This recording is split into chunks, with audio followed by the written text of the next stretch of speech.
5 jam untung RM79. Aku top up buah hari tu dekat kedai yang biasa. Aku habis lebih kurang RM64 dekat sini. Aku beli mangga dengan temikai. Ini air tebu. Aku dah pack siap-siap. Lepas macam biasa lah, aku masukkan dalam peti ais. Air tebu ni aku habis dalam RM30 lah. Campur dengan yang tadi, aku habis dalam RM64. Campur RM30, RM94.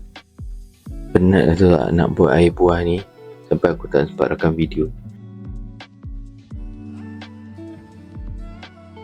Ni buah-buah aku. Buah mangga dengan buah temikai.